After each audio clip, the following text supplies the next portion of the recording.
Hey, I'm TDH and today we are looking at Orcs and Goblins in the Ninth Age. I will start by a disclaimer. I am not a Greenskin player. I have never played them in any way. I have played against them, but that is pretty much it. Um, yeah, I'm sorry if there are some background noises, but that's my washing machine. I'm sorry about that. Yeah. So when we're going into the army, starting with the special rules, I think the most important thing is that animosity is gone. They have this unruly rule, giving them -1 leadership to restraining frenzy and restraining pursuit. In addition, they actually gain cold-blooded versus panic test. So they have been, as far as I can see, much more stable. But the special rules are now divided into 6 categories: 3 for orcs and 3 for goblins. So we have common orcs who are unruly, so -1 to leadership, as I said, in certain situations, but in a horde formation they have cold-blooded. Then they are born to fight, which will give them +1 strength until they lose or draw a combat. So that's pretty good, I think. The Iron Orc has Born to Fight, but not Unruly. He is a weapon master and he is immune to psychology. And then the Feral Orcs, Unruly, Born to Fight. They have Frenzy and a free ward save of 6. So that's pretty good. So Goblins, the common ones are insignificant and unruly. If they are cave goblins, you will give them hatred against the army book of dwarven holds. And forest goblins are magnificent, unruly, but have forest strider. I think that means, yeah, forest strider. That would be, yeah. So they still have the walk. Once a game, all models can get devastating charge and swift stride, a special rule until the end of the turn, which is pretty good, I think. If you can line up a same turn charge on a couple of units, that would be horrifying to be playing against. Green Tide models and all goblins with the same greenskin race will fight in 1 extra rank. So if you have the spear unit, you can get and put them in horde, you can have a lot of dudes fighting. Then they have the special rule Venomous Fangs, where you can get multiple wounds ordnance on 1 attack, and you decide the attack before rolling the hit die. Then they have the Shambolic, which are the random movement thing. They still have that. You can move, if they are steady, you can move as normal with the random movement of D3. Yeah, and if you roll 3 identical rolls, you will suffer D3 wounds with no saves allowed. And then you will move in a randomized direction. So running amok, that's the rule that they will always run in a randomized direction. If not, you can choose it. Yeah, and if you are sturdy, then you may reroll your random movement distance, but you will have to accept the reroll. Then they have a boing rule.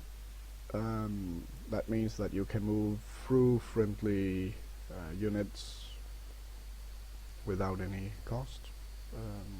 Yeah, so you will just have to pop back if you end up inside the units, and otherwise you will be passing through them. Ricochets are almost the same. They will need 1 inch. No, they will not need the 1 inch rule. That's the difference. So they can, yeah, they can stay closer than 1 inch. But if units that are passed through by a ricochet unit suffers X amount on hits, yeah, so that's the downside.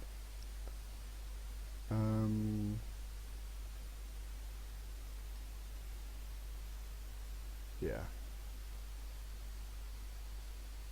So that's pretty much it.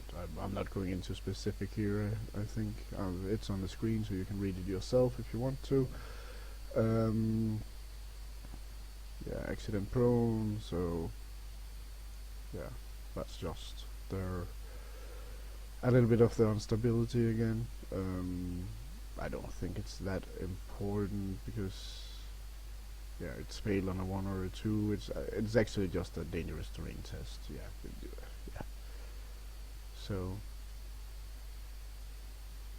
yeah, it's just that they do not need to hit the terrain. I'm not going to go into details with magic items and stuff like that because it can change 100 times, and right now it is not that important, I think. So I've not done it in any of my other books, so book reviews, so I'll not do it here either. So again, I'm not a huge Greenskin player, but I have looked at the book and it looks kind of the samey with the stats wise. Now you can choose to be Iron Orc or Feral Orc for plus 20. They have, yeah, they have a lot of different equipment to choose from. Actually, I think they can choose shield, great weapon, lance, and additional hand weapons. I don't see they would need anything else. Actually, don't know why it would give them bows and stuff like that. But yeah, just me. Yeah. A big orc shaman. Again, pretty much the same stats as far as I could see. So the difference is the races you can choose from and how they've done it, and they do not have, yeah.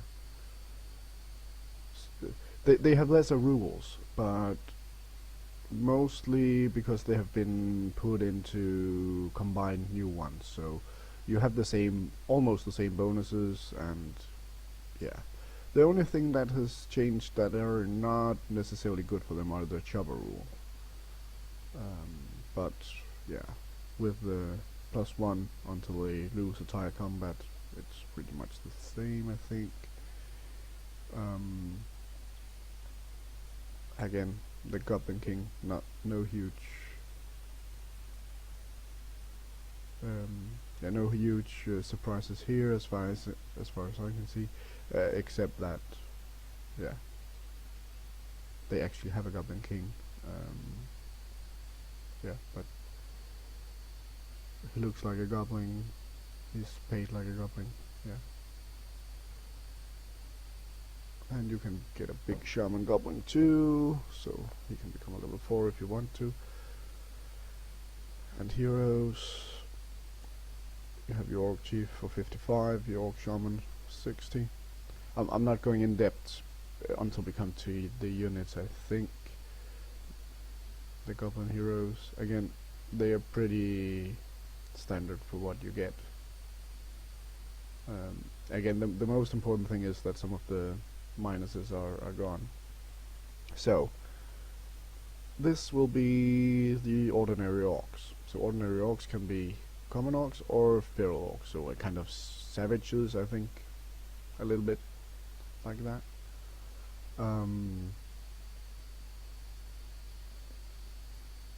Yeah, I think you get the most for the buck by keeping them common, because they are kind of cheap-ish for a 3-4 unit. Yeah. Then you have the bed bashers orcs, which combined with the feral will be the savage orcs that we knew from the old book, actually. So a little bit more diversity, I think. Yeah. So goblins. So the big thing is the gifts you can get. That's the most important things that changes as far as I can see. And it's free to change in between these, so you can get the git combination you want to. Where, yeah, yeah. But I must say I'm a little bit jealous on the goblin units because they are pretty much generic human, but you get them for 3 points a model. Yeah, I would like that, especially with short bows. I think that's, yeah. If my peasant in Britonia were at this price, and I could give them shield and spears and short bows and stuff like that, I would do that. Yeah. Yes. So these are the gits. So they are the hidden bonus to your goblin units. So they are like fanatics or stuff like that, and they seem pretty okay. Yeah. So again, I will not go into detail because I do not know anything of the book, but I will fear them myself, especially because of the randomness and the strength 5. Yeah. It looks like they can be very... They can be used some shenanigans there. Goblin riders, riding wolves or spiders. I think it's a good idea with the combination. Yeah. I think it's weird that they have not combined the profile more. They could have done that, but nah, doesn't matter too much.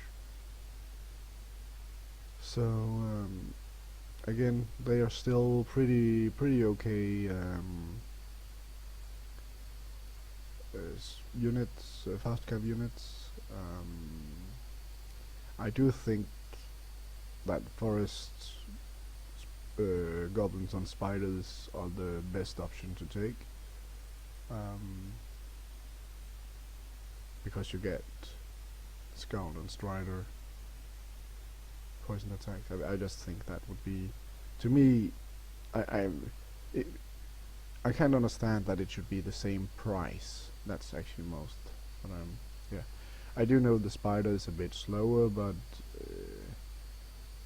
yeah, that's actually it.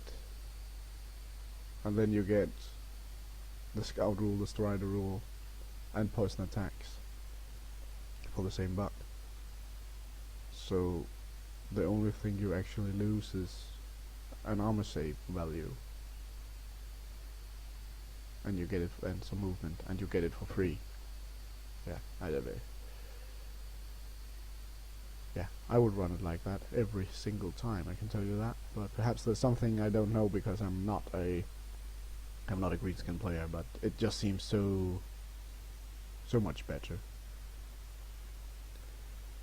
Yeah, we have Grotlings, swarm units, the Denari Rocks, which would be kind of like orcish. Again, they seem pretty generic, and they have both additional hand weapon and great weapon. I think that's horrendously good that you do not have to pay extra for it. So it is 12 points a model, and if we go back to the Denari Rocks, they are only 6, so they cost double as much. But you do get strength bonus. You do get the extra weapons. Yeah.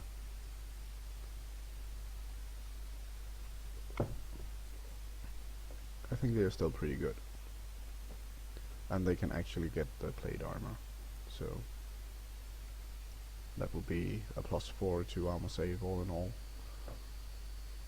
Yeah, that's pretty good, I think. especially compared to my dwarves. I would hate going up against these because they're immune to psych. They are +1 strength, so you can actually get them at strength 7 with great weapons until they lose a fight. They will carve into anything. It's yeah, and they will be high armored. I think it's a great unit. I'm kind of envious. Orc Boar Riders. So Thunderous Charge. That's terrifying.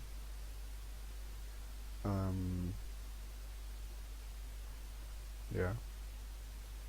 Again, the rider strength 3, toughness 4. So yeah, and you can upgrade them to Ed Bashers. Again, it is diversity. I don't know if they will be played a lot, but they seem like a valid choice, and you have a lot of different things to choose from now. That seems very great. The Orc Boar Chariot and the Goblin Wolf Chariot. I'll take them at the same time. Again,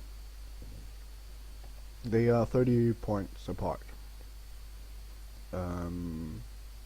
40 if you give it heavy armor to your crew up here. This one is the heavy chariot, going into enemy units and ripping them apart, where this is more of a light tactical chariot, going into sites, running around them, shooting, stuff like that. So I think that's great to have the choice again to, yeah. And this is actually kind of skirmishy. It has free reform, so that's, yeah, they can be terrifying, I think, and especially in combination. Yeah, and we have a ballistic. Seems pretty straightforward for a ballista bolt action kind of weapon. Yeah.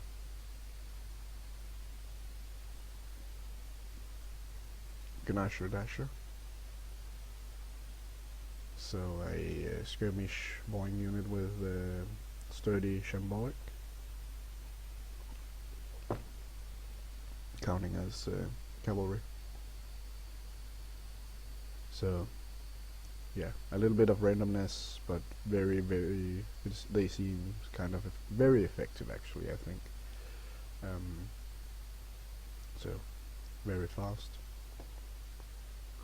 So yeah, they are 55 points and +10 per extra, but yeah, I don't know. I think you could get better stuff for the points, but they are there. They are a choice. Nasher, so the riders from up here, almost. No, actually, without riders, I think it would be the better way to say it. But yeah, the war beasts. So immune to psych. Yeah, they seem okay. Again, it's a strength 5 unit. Yeah. So with the special rule, then all unit taken over a strength 5 hits. So upon the full ranks. So they a pretty decent unit, I think. Trolls. Again, you have the 3 different kind of trolls, as you did with the orcs and goblins. I think again it's a good thing to have something to choose from, and they are still very dangerous with their 4-up regeneration, and yeah, they are still a tough unit. Sorry, I have something right with my throat, so I'm drinking tea. Yeah, and again, to me, if you want a defensive unit, these cave trolls, I do know they will get at a point cost of 50, but they are not going anywhere. They're monsters infantry. Yeah, magic resist, everything. They get innate defense and regeneration. That's, yeah. So it's a 4-up, 4-up, and yeah, I think that they are pretty good at the price too. Yeah, 3 wounds, 3 attacks, strength 5. Their weapon skill 3, so they can fight a lot of units with no problem. All generic humans are in the range. Yeah. So their scrap weapon. So yeah, this is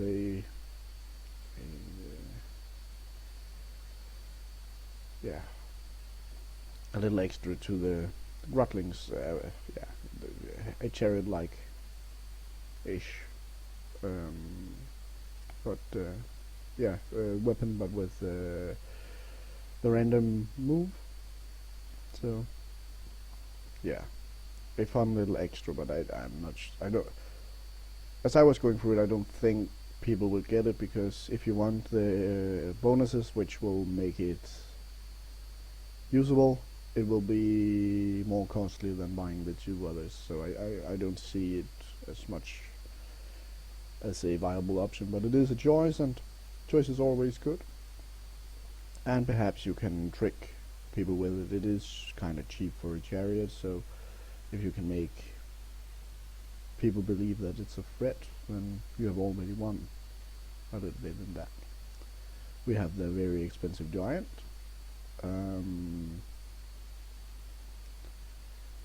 Yeah. So, as I see it, yeah, well, a 6 of ward save is not enough to protect a giant like that. I think he will die quite easily anyway. He's only toughness 5. He has 6 wounds, so that's okay, but yeah. I would never not take it. I would say it that way. If I played it, I would just say that the giant was 150 points, and because it is a 17% chance that a wound will not go through, but I think it's a bit weird that it's a 10-point extra addition. Yeah, but that's just me.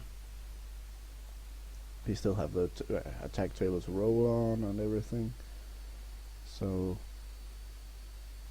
yeah, I like the. I think the giant is a fun extra thing. I had hoped he would be a bit more viable in this edition, but yeah, it's fun. So we have the Nasher wrecking team, which are monstrous beasts. They are the real chaos element of this army now. You have almost no way to control it. They're just going in, trying to destroy everything, which is fun for the fluff side of it. But as a tactician, that's actually why I'm not playing orcs. It was because of the randomness and the chaotic playstyle. I like a little more rank and file, generic armies. I'm boring that way. Yeah. The spider monster with goblins on the top of it. 200 points. 8 wounds, toughness 6 again. It is a lot of points sinking into one thing that might just die to shooting, but it is fun. It has a lot of different way of being played, because you can use it as a war machine, you can use it as shooting, or you can charge it in to people. So yeah, I like it, but I'm still a little bit hesitant to take these monster things until I myself have play tested the new mechanics, seeing if they can survive cannons and stuff like that. But it is my own caution more than anything else. So I'm still a bit skeptic. Great Green Idol. It is a monster. yeah.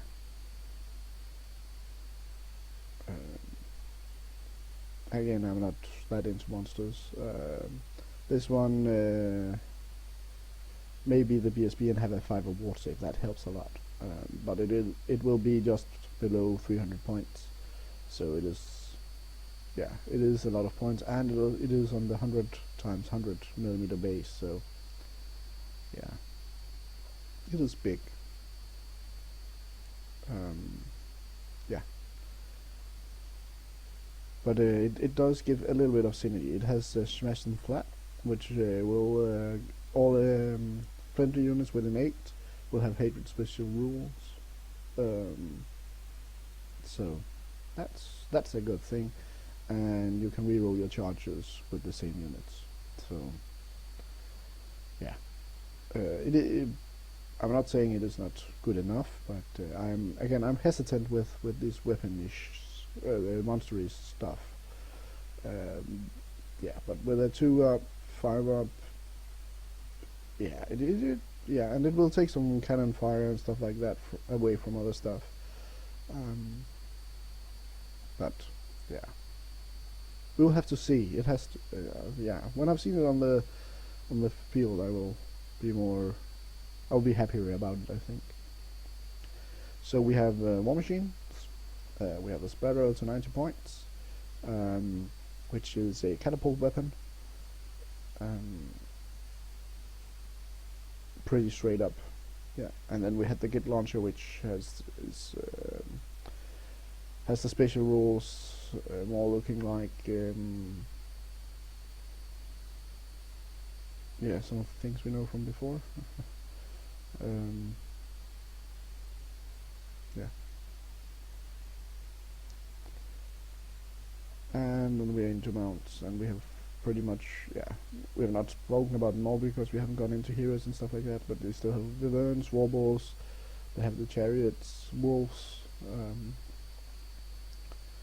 Cave Nashers, they have the Spiders, the big spider. So yeah, to me it seems like the book has become better. A little bit of the chaos elements has been taken away. They are more generic, and they have a lot of choices. They have way more choices than the 2 armies I play, which is Dwarfs and Bretonnia. Actually, I might go into Orcs and Goblins after reading this. I think they have...